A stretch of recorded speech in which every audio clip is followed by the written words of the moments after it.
Drama के starting में हमें सोहियोन को दिखाया जाता है। इसको हम सिर्फ योंग कहेंगे। और ये अपने क्लास के बच्चों के साथ खेल रही होती है।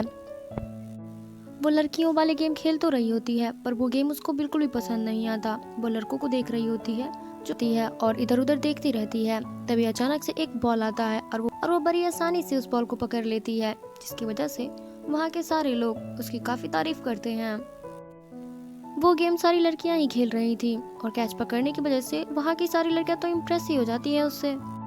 फिर वो अपने टीचर के पास जाती है और कहती है कि सर, हमें सिर्फ इतने ही दूर क्यों मिलता है खेलने के लिए, जबकि लड़कों को खेलने के लिए तो इतना बड़ा एरिया मिलता है और हमें एक छोटा सा जगह मिलता है खेलने के लिए, ऐसा क्यों है?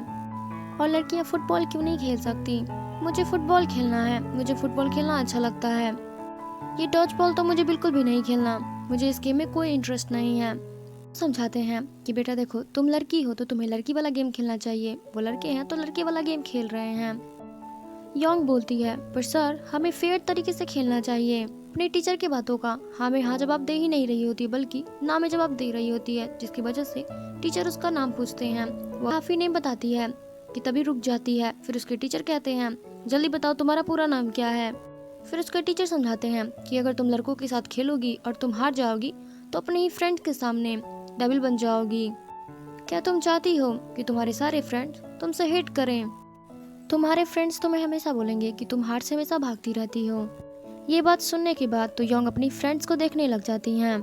फिर वो अपने फ्रेंड्स को देखती हैं और वो सारी लड़कियां कहती हैं कि हाँ, हमें लड़कियों वाला गेम ही खेलना है, हमें फुटबॉल नहीं खेलना। फिर योंग कहती है, मुझे फेयर तरीके से खेलना है, मैं भी वो लड़कों वाला गेम खेलना चाहती हूँ, यानी कि फुटबॉल खेलना चाहती हूँ। जो भी मुझसे हेट करेगा उसे तो हारना ही पड़ेगा। दूसरी तरफ हमें योंग की मॉम के बारे में बताया जाता है, जो हमेशा अपने घर में किसी न किसी बच्चे को लेकर आती रहती हैं, जो बच्चे अनाथ होते हैं। उसकी मॉम बोलती है कि ये हमारे साथ कुछ टाइम रहेगी, फिर दूसरे के बारे में भी यही बोलती हैं। ऐसा करते करते वो रोज का उनका यही काम था। यहाँ तक कि आज वो एक छोटी बच्ची को भी लेके आती हैं। वो बच्ची बहुत तेज रो रही होती है, जिसकी वजह से वो तंग आकर वहाँ से चली जाती है। पर योंग को काफी चोट लगी होती है, पर उसकी मॉम तो उस पर ध्यान ही नहीं दे रही होती है। योंग चाहती है कि उसकी मॉम का सारा अटेंशन उस पर रहे, मगर उसकी मॉम उस पर ज्यादा ध्यान नहीं देती हैं, जिसकी वजह से ये तो अंदर से टूट ही चुकी होती है। ये कहती है, इंसान को इतना भी ज्यादा काइंड हार्टेड नहीं होना चाहिए कि जिसको जिसकी खुशी मिलनी चाहिए वो भी ना मिल पाए। ये तो छोटे योंग के बारे में था। अब हमारी योंग काफी बड़ी हो चुकी है और उसके बारे में बताया जाता है। योंग अपने कलीग की वेडिंग में आई होती है, तभी उसकी फ्रेंड्स की लड़की उसके सामने आती है। वो योंग से पूछती है कि अब तुम शादी में कितने पैसे देने वाली हो? योंग बोलती है कि मैं 1 लाख जमा करने वाली हूँ। तो फिर उसकी कलीग कहती है, तुम्हें पता भी है यहाँ का चेयर का ही खर्चा ही 1.5 लाख वॉन है। ये बात सुनने के बाद वो 2 लाख वॉन देने को तैयार हो जाती है। जब वो सारे खर्चों के बारे में सोचती है तो फिर वो 3 लाख वॉन देने को तैयार हो जाती है, यहाँ तक कि वो इनवेलप को भी सबमिट कर देती है। फिर वो वेडिंग हॉल में जाती है। यहाँ पर और बहुत सारे पिक्चर्स देख रही होती है, जो कि ग्रूम और ब्राइड के होते हैं। फिर हमें ग्रूम को दिखाया जाता है, जो कोई और नहीं बल्कि योंग का एक्स बॉयफ्रेंड होता है। बोलता है, यानी कि योंग का एक्स बॉयफ्रेंड बोलता है कि मुझे नहीं लगा था कि तुम मेरे वेडिंग में आओगी। तो फिर योंग कहती है, आखिर मैं क्यों नहीं आती? मुझे इनवाइट जो किया गया था, मुझे नहीं पता था कि हमारे ब्रेकअप के 6 मंथ के बाद ही तुम शादी कर लोगे। फिर उसका एक्स बॉयफ्रेंड कहता है, क्यों, मुझे 3 महीने के बाद ही बहुत ज़्यादा अच्छी लगी थी और मुझे लगा था कि लग गया था कि यही मेरी लाइफ पार्टनर बनेगी, इसीलिए हम दोनों शादी कर रहे हैं। इसलिए हम दोनों का तरफ हमें इस ड्रामे का मेन लीड दिखाया जाता है, जिसका नाम किम जू यो है। ये एक कंपनी में इंटरव्यू देने के लिए आया होता है। लड़का तो नाम था ही नहीं, जिसकी वजह से कंपनी के लोग पूछते हैं कि आपने अपने मॉम डैड का नाम क्यों नहीं लिखा है। की वजह से किम बोलता है कि मैं कोई अनाथ नहीं हूँ, मेरे मॉम डैड नहीं थे, मगर मेरी नानी जरूर थी। उन्होंने मुझे बचपन से पाल पोस कर बड़ा किया है। पहले वो मुझे संभालती थी, पर उनका भी अब डेथ हो चुका है, जिसकी वजह से मेरा अब कोई नहीं है, इसीलिए मैंने फॉर्म पे फिलअप नहीं किया था। मैं यहाँ पर जॉब करना चाहता हूँ। वो जैसी बातें कर रहा था उसके हिसाब से लग रहा था कि वो एक एंजल है, और उससे जो इंटरव्यू में बातें पूछ रहे थे वो एक डेविल नजर आ रहे थे। यहाँ तक कि उसके 2 लोग बैठे हुए थे, वो भी इसे गॉड का फरिश्ता मानने लगते हैं और उसकी बातें मान लेते हैं। तभी इंटरव्यू में होती है, जिससे इंटरव्यूअर पूछता है कि आप बताइए, अगर हम कंपनी में आपको रख लेते हैं और कोई आपसे सीनियर हो, वो आपको गलत जगह पे टच करे, तो फिर आप क्या करोगी? वो लड़की तो पहले सोच में काफी ज्यादा पड़ जाती है। फिर वो जवाब देती है कि मैं जाकर उससे भी ज्यादा बड़े सीनियर को बात बताऊंगी। फिर जो किम के बगल है उसको इंटरव्यूअर सीनियर बना देते हैं और पूछते हैं कि बताओ, अगर आपकी जूनियर आपको ये बातें बताएंगी तो फिर आप क्या करोगे। फिर वो आदमी बोलता है कि पहले तो मैं कंफर्म करूंगा कि ये बात सच है या फिर झूठ है। वो भी किस इरादे से उसको टच कर रहा था, हो सकता है कि एक्सीडेंटली हो गया हो और इसको कोई गलतफहमी हो गया हो। जब वो आदमी है तो किम जी को बिल्कुल भी अच्छा नहीं लगता, यानी कि उसी लड़की को बिल्कुल भी अच्छा नहीं लगता रहा था। वो सारे इंटरव्यूअर से बोल रहा होता है कि मुझे नहीं पता था कि इंटरव्यू में ऐसे गंदे गंदे सवाल पूछे जाते हैं। मुझे तो लगा था कुछ ठीक ठाक पूछेंगे, पर आप लोग तो सेक्सुअल हरासमेंट की बातें पूछते हो, इसीलिए मैंने आपकी बातों को रिकॉर्डिंग कर लिया है। इंटरव्यूअर पूछते हैं कि देखो, हम सिर्फ ऐसा ही पूछ रहे थे, ये हमारा काम है पूछना। फिर इंटरव्यूअर पूछते हैं कि क्या तुम्हें उस लड़के का बिल्कुल भी अच्छा नहीं लगा, क्या तुम उसे पसंद नहीं करते हो। फिर किम बताता है ये मुझे बुरा नहीं लगा है, बल्कि मुझे इसकी बात ठीक नहीं लगी। इंटरव्यूअर तो उसको ही झूठा साबित कर देते हैं और ये जिस तरीके से एंजल बन रहा था, जिसकी वजह से सारे इंटरव्यूअर मिल करके उसी को झूठा साबित कर देते हैं, क्योंकि इसे अच्छे से नरम दिल बनना चाहता था। वो लोगों की बातों को जल्दी से दिल में ले लेता था और उनकी इसी वजह से इसने यहाँ पर ये जवाब बातों से सहमत नहीं होते हैं, जिसकी वजह से उसके एप्लीकेशन को रिजेक्ट कर दिया जाता है और साथ में जो लोग उसके साथ थे उनके भी फॉर्म को रिजेक्ट कर दिया जाता है। फिर वहाँ से किम जाने लगता है और अपने कलीग यानी कि बगल में जो लड़का बैठा होता है उसके चेहरे को पकड़ के बोलता है जी हाँ।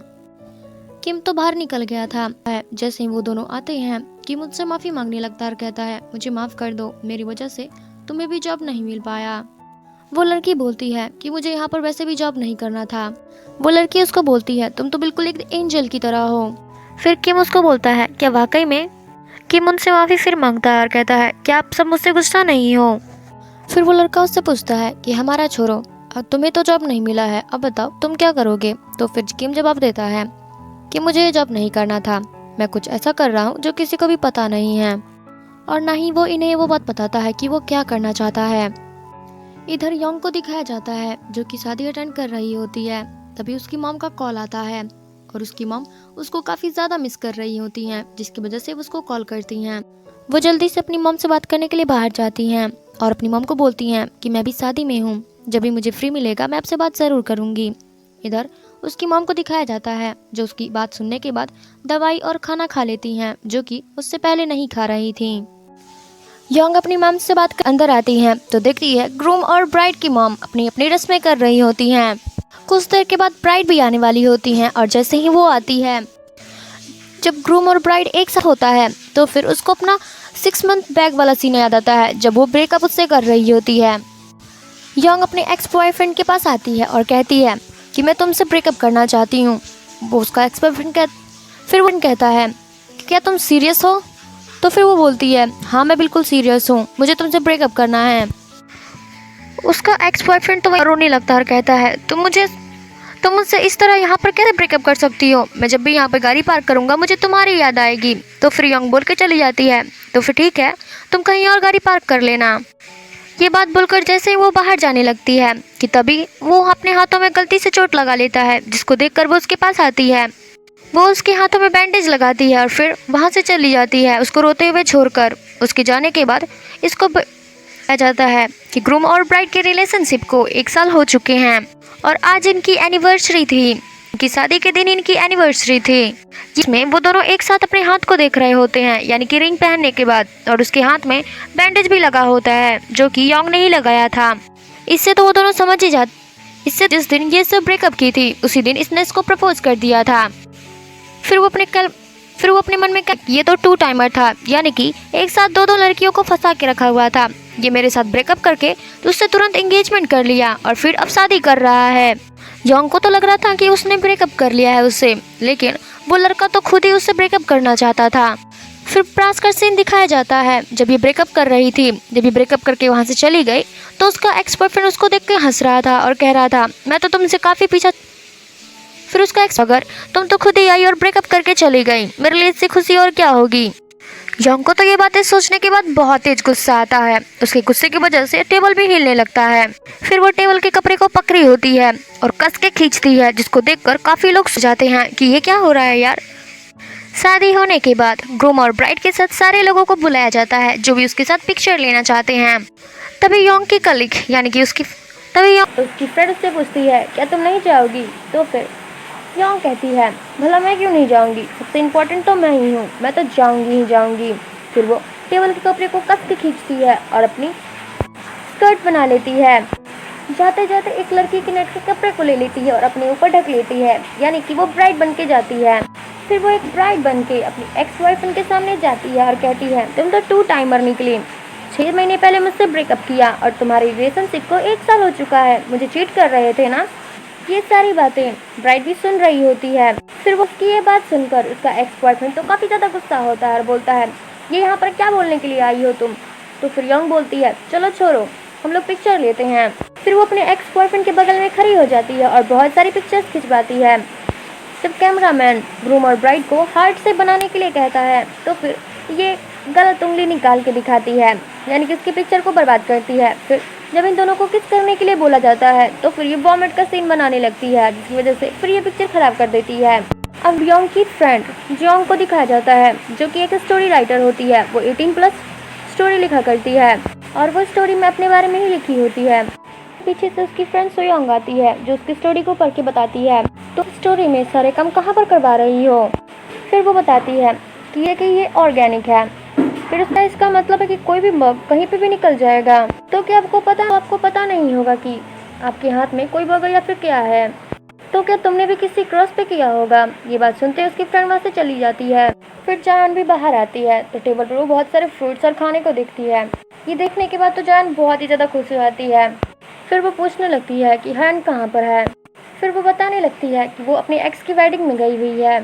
फिर जान कहती है ऑफिस वाले रिलेशनशिप को छुपा के रखना कितना मुश्किल होता है, किसी को बताना भी नहीं होता है कि आपका रिलेशनशिप था उसके साथ, आपका उसके साथ ब्रेकअप भी हो जाता है और उसकी शादी में भी जाना पड़ता है वगैरह वगैरह।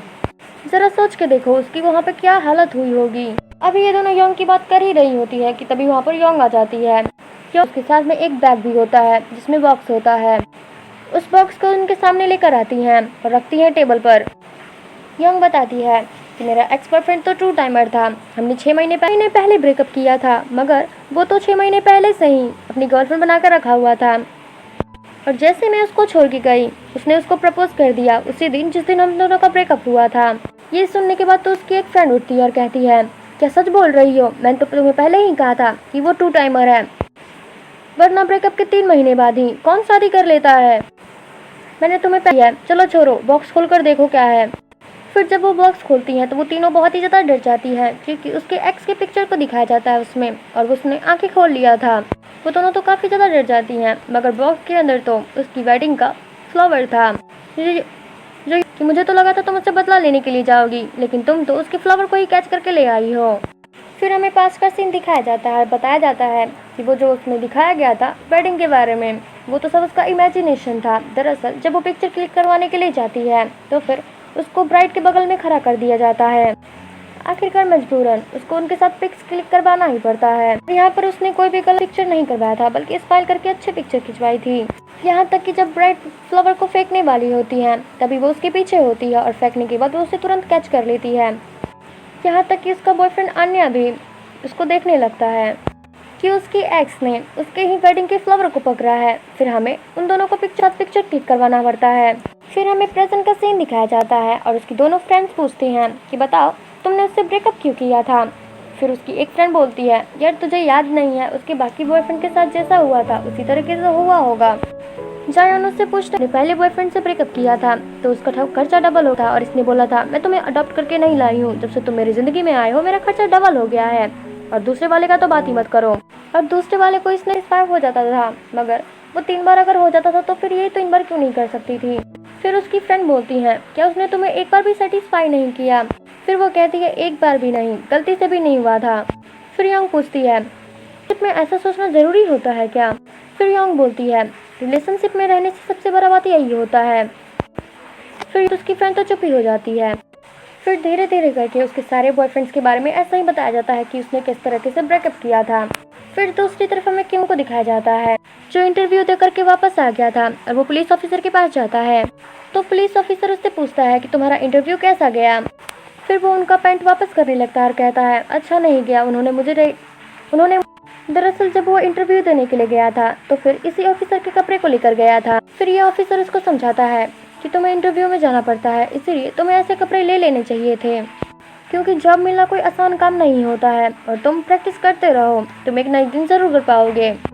फिर वो वांटेड क्रिमिनल्स को पिक्चर्स को देखता है और कहता है मैं भी आपके साथ ये पिक्चर्स लगा देता हूँ, मैं आपकी हेल्प कर देता हूँ। फिर पुलिस ऑफिसर कहता है हाँ ठीक है, तुम जितने चाहो ले जा सकते हो, और वो फिर इसको प्रोटेक्ट करना है, मैं नहीं चाहता उनको कोई लूट के ले जाए। फिर वो उसको बोलता है ये तो यहाँ पर रहता भी नहीं है, फिर उसको बाय बोलकर चला जाता है। वहाँ पर जो दूसरे वाला पुलिस ऑफिसर खड़ा होता है वो बोलता है ये लड़का तो वही है ना जो वांटेड क्रिमिनल्स को पकड़ाने में मदद करता है हमारी, और इसने काफ़ी क्रिमिनल्स को पकड़ाया भी अभी तक। वो बोलता है वो तो हमारी काफ़ी ऑफिसर नंबर 28 किम जी है। फिर आगे से वही ऑफिसर कहने लगा वो भी इंसान के रूप में, ये मेरा सन इन लॉ बनने के बिल्कुल लायक है, बताओ कैसा लड़का लगा तुम्हें। फिर वो दूसरा ऑफिसर कहने लगता है कि सन इन लॉ। फिर वो ऑफिसर बोलता है कि मुझे इसका लुक तो बिल्कुल पसंद नहीं है, मगर लड़का हीरा है, हीरा। फिर हमें दिखाया जाता है जो उन पोस्टर्स को हर गली मोहल्ले वाले कचरे जो उठाते हैं उनके गाड़ियों में लगा रहा होता है। वहाँ के लोग बोलते हैं कि तुम तो हमारी काफ़ी मदद करते हो, ये पोस्टर लगाने के बाद लोग हमारे पास ये पिक्चर्स देखने के लिए आएंगे और अपने कचरे की कोशिश करेंगे। वो कहते हैं कि तुम मेरे बच्चे गायब हुए हैं, उनके बच्चे भी आ जाएंगे, क्या पता लोगों के बच्चे इस पोस्टर की वजह से मिल जाएं। हम लोगों की मदद कर पाते हैं इससे, क्योंकि पीछे एंजल यानी कि उसके पंख लगे हुए हैं। दूसरी तरफ हमें यंग को दिखाया जाता है जो अपनी फ्रेंड से बातें कर रही होती है। ये दोनों बातें करते करते कहीं पर जा रही होती हैं। फिर उसकी फ्रेंड उससे पूछती है क्या तुम मॉम से मिलने के लिए जा रही हो, तो फिर वो बोलती है हाँ। तो फिर ये कहती है मैं भी तुम्हारे साथ चलूँगी।